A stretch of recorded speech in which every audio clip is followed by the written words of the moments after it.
It's not to say you need to become vegetarian. This is not a campaign for veganism or vegetarianism in any way.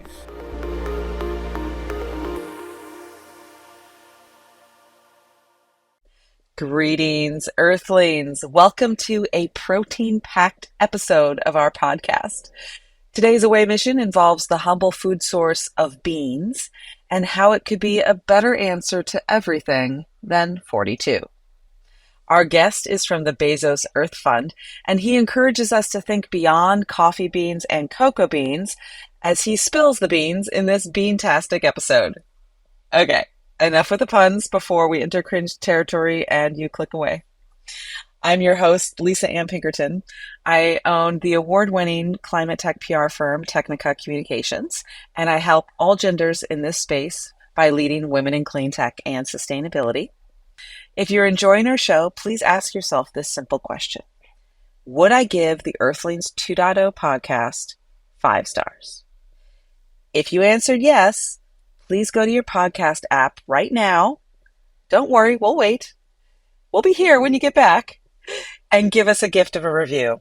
This will help others find the show. Or, if you don't want anybody to find the show and you want to keep our little secret to yourself, then obviously don't leave us a review. But I hope that you enjoy the show enough that you would want to share it with others. You can also go to our show notes and check out our YouTube channel. And if you're in a financial position to support the show, please click on the link in our show notes and become a Patreon member. Every one of you counts.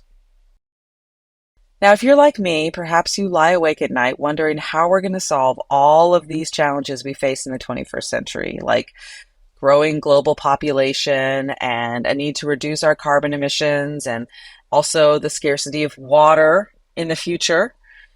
How are we going to solve all these problems? Well, our guest today would say, beans is how. While the magic of beans might not secure you some golden eggs, increasing their consumption across the global population could have some tremendous second and third order effects. And that spans agriculture, decarbonization, water use, not to mention our health. But this only works if we can get more Earthlings to eat them. And bean-forward dishes are trending with foodies, not just vegans and vegetarians. But to reach the beans is how ambitious goal of doubling global bean consumption by 2028, we get to make beans ubiquitous across global cuisines, especially in regions where meat consumption dominates the protein category. That's why the Bezos Earth Fund's Andy Jarvis joined the SDG2 Bean Science and Innovation Advisory Council. That's the brain trust behind SDG2's Beans is How initiative. SDG2 is an advocacy hub that coordinates global campaigning and advocacy to achieve Sustainable Development Goal 2. And that's the one that to end hunger, achieve food security, improve nutrition, and promote sustainable agriculture. Andy Jarvis is the Director of the Future of Food for the Bezos Earth Fund, and he has over 20 years of experience in research and development supporting the delivery of food security and environmental sustainability in the food system. We caught up with him at his home in Colombia.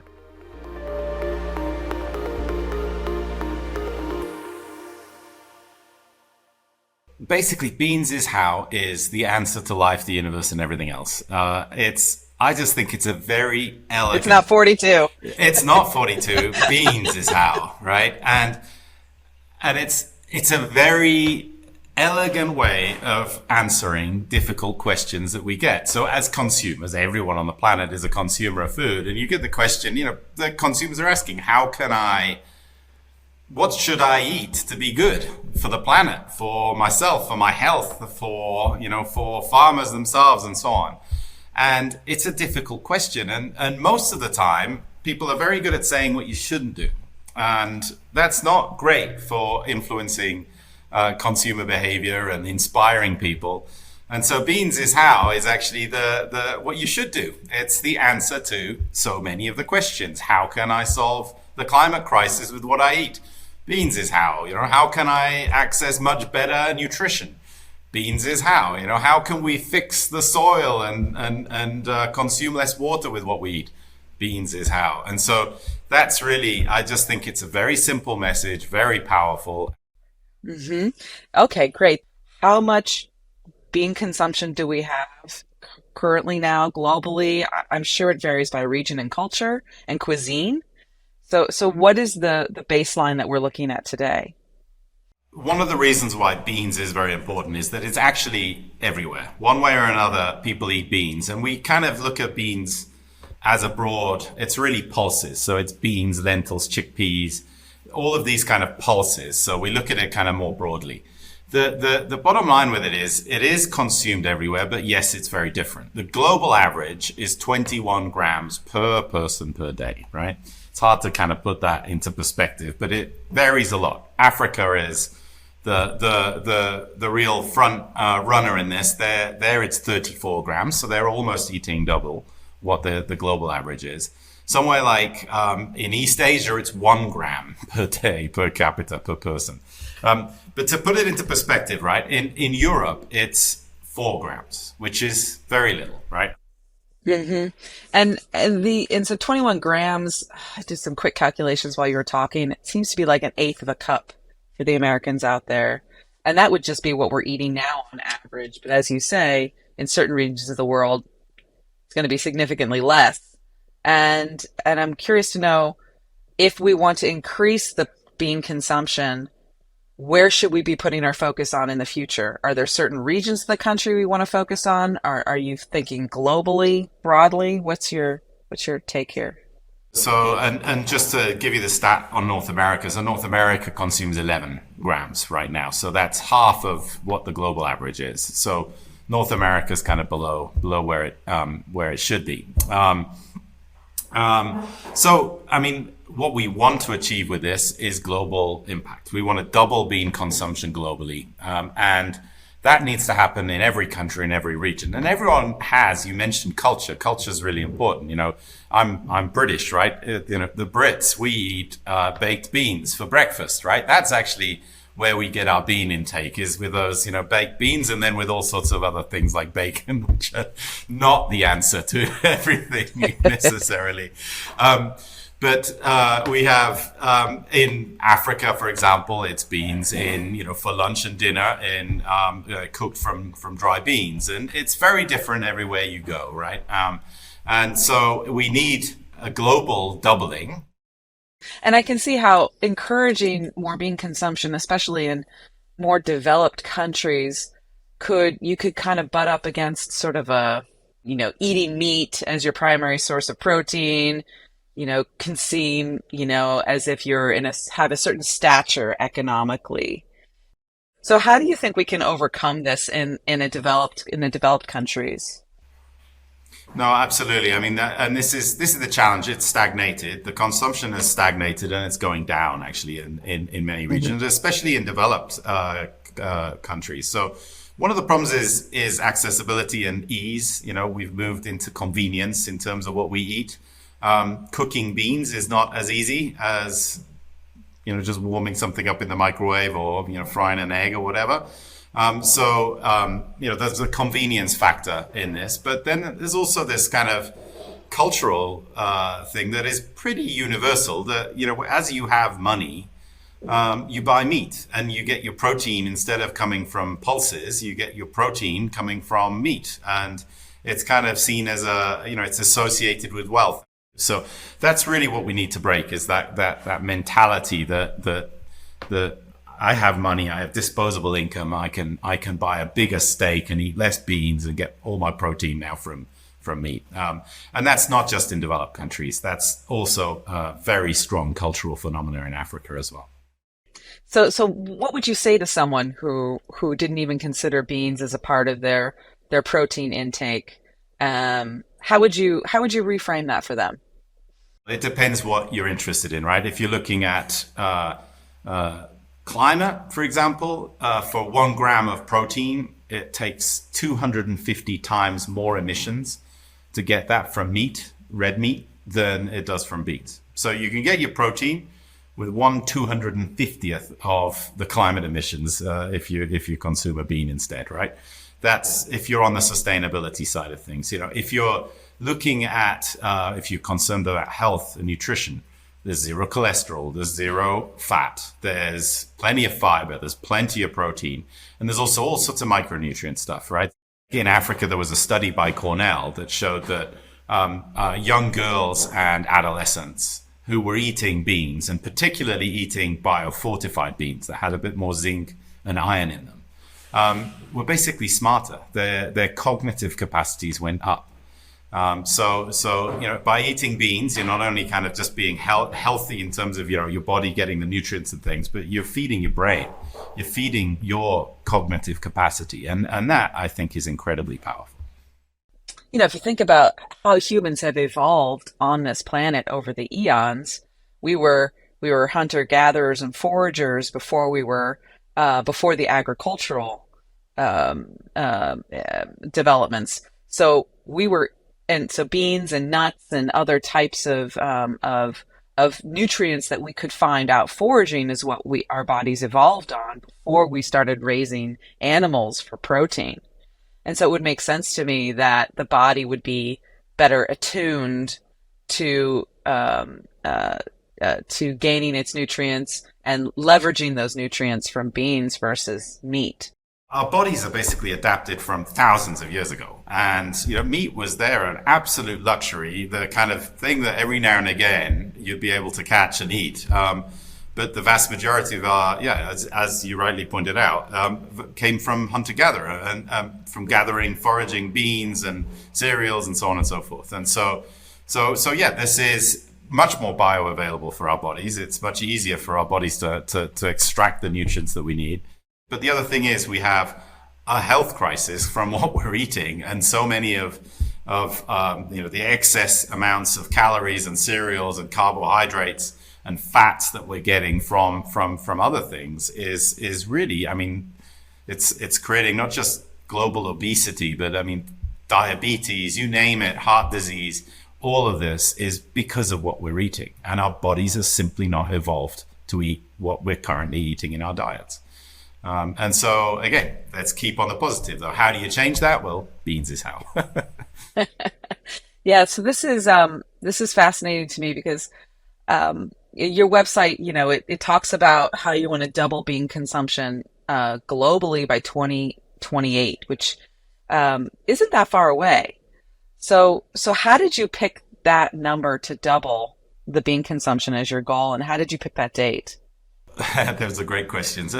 It's a lot easier to say double than, multiply by 1.83. So double's a nice round number. We think it's achievable. It's not a massive amount of increasing consumption. You're starting on a low baseline. Doubling should be easy. So that's the first thing. But also, it's just it's an untapped kind of area of work. You have consumers who are increasingly worried about what they're eating, be it for health benefits, be it for the planet. And they are asking, what can we do to eat better? And we think it's highly achievable to doubling this. And if we do it by 2028, we have the Sustainable Development Goals by 2030. The amazing thing with the numbers of this is if you do double bean consumption, and that displaces some more harmful things that we are eating for our source of protein, for example, you're having planetary level impacts. We are drastically reducing greenhouse gas emissions. We are reducing the footprint of agriculture on the planet. We're reducing heart disease on a global scale. And so it sounds small, but it has enormous impacts if we do achieve that doubling. And we'll do it before 2030 when these SDGs are set for. Mm-hmm. And you mentioned, we've talked a little bit about climate change, and in some of our previous episodes, we've explored how food yields, agricultural yields are expected to be lower as the planet continues to warm. Have you done any research into how beans might be affected with the rising temperatures of the planet? Are they going to be more resilient, or would they also have lower yields of growth? Basically all agriculture is going to suffer from climate change. It's farmers and their crops and their animals that are out there on the front line, really feeling the first impacts of climate change. And you ask any farmer, they complain about the climate, that it's crazy, that it's unpredictable, that it's too hot, that they've suffered from droughts, floods, you name it. So like all crops, basically, beans will be impacted. There's a lot of effort to do, for example, drought-tolerant beans are getting developed, heat-tolerant beans are getting developed, just like for all crops. So yes, the impacts will be there. But beans does some things that will actually build up resilience for farms as well. And so beans and pulses they're legume crops. Legume crops are capturing nitrogen and putting it into the soil. And so you're actually increasing soil health through production of beans. You're using less fertilizers, they need less fertilizers, which makes it a productive system that is much more sustainable. But also, they're very kind and remediate and improve soil health. And when you have a healthy soil, you're also more resilient to climate impacts. Okay, so if we want to double bean consumption by 2028, and in certain regions around the world, we're eating very little beans. How are we going to encourage people to eat more beans? Frankly, I don't want to sound like a generalist, but it seems like every generation cooks less than the generation before, or understands how to, or feels more confident cooking. How can we overcome some of these social challenges? Like, what are you doing with your campaign to encourage more bean consumption? Yeah, so we're really kind of doubling down on multiple fronts. We've developed this theory of change for the Beans is How campaign. Kind of outlines how are we going to double this by 2028. One is looking directly on consumers, and it's a changing consumer behavior, and we can do that on multiple fronts. One is looking at celebrity chefs. Second is restaurants. Every restaurant from McDonald's up to the Michelin star restaurants. You can have bean forward menus where beans are on the menu first of all, but they're also higher up on the menu. The third is retail, right? So for consumers, make beans more visible. It's very subliminal, but what happens in supermarkets, the positioning of products is absolutely critical for defining what you buy. And and so we need to be thinking novel about how retail can be going bean forward, putting beans much more visible in the places where people are likely to find it. I mean, the real challenge here is getting the next generation, changing this kind of perceptive of moving away from beans as you have more disposable income into beans being the sexiest dish you can serve up your friends when you try to impress them, right? On the first date, get the beans in there and you're away, right? But so there it's also working with youth, and that starts in schools. And so looking at getting beans regularly into school feeding, right? So that's on the consumer side, but there's all sorts of policy stuff that can be done as well from the private sector and from governments as well. So we're looking, you've got the procurement issue, procuring more beans, getting those on school feeding and into diets there. Subsidies, and that is a major issue. It's very political, very controversial, but that's the role of government. They should be forward leaning on the things that are good for society. So that's one. And the other is supply chain. So, a lot of things we've got a food system that has evolved into a situation where we rely on far too few products. So if we're thinking into the future, 2028, it's about 5 years away that we want to double bean consumption. How can we break it down for folks? Should they think about having, how many bean forward dishes might you want to have a week? Or how would you want to integrate beans into your current dishes? Like what's a benchmark for people? That's a great question, and it very much depends on where you are and kind of current patterns. But if you are putting beans, having a bean recipe, eating beans as not just as a kind of a few beans scattered on something, but actual, a bean dish where bean is a bit of a headline feature on it. If you're doing that twice a week, we're winning. That's a great benchmark. Just do it twice a week with that. And any more, even better, right? I mean, you can have beans in salads. You can have beans as casseroles and stews. You can have beans in your burritos. You can have it. It can come in so many forms, and just integrate it in. And so, yes, one thing is doubling beans, which is great, but it will really have major outcomes on your health and on the planet if that's displacing consumption, especially of red meat. In the US, for example, consumption of red meat right now is second in the world, 37 kilos per capita per year. That's a huge amount. It's doing you harm. It's not good for your heart. And so, we should be looking at doubling bean consumption and displacing the more harmful stuff in our diets. It's not to say you need to become vegetarian. This is not a campaign for veganism or vegetarianism in any way. It's just rebalancing our diets that is going to be good for people and planet. And beans can be absolutely delicious. I think people think that if they're going to eat beans, it's just a pile of beans, unsalted, no flavoring, and it just kind of turns to mush.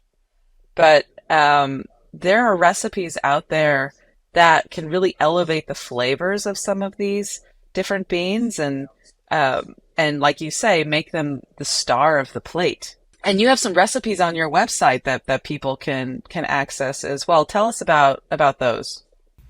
Yeah, I mean, what we've developed some kind of bean forward recipes that we're promoting there on the website. But more than that, I mean, what you have is there's the hashtag beans is how. If you look on Instagram, Twitter, you name it, all of the social networks, TikTok, there with that hashtag, you'll see chefs doing delicious dishes, right?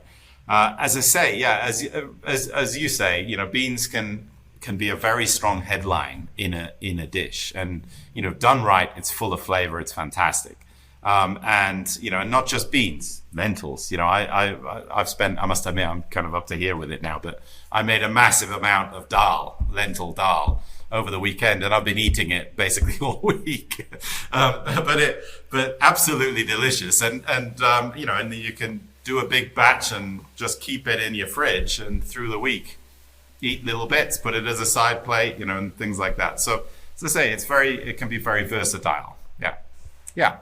And you're eating beans. Yeah, you're eating this when you're eating, hummus. You're having, hummus with a dip and some vegetables. That's beans and pulses that you're eating there. So it can come in all these different formats. We have a chef here that we work with, who's fantastic. A guy called Luigi, and he's created actually a bean ice cream, which was delicious.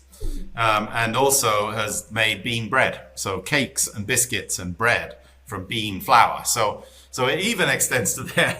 Bakeries, watch out, get your beans in there.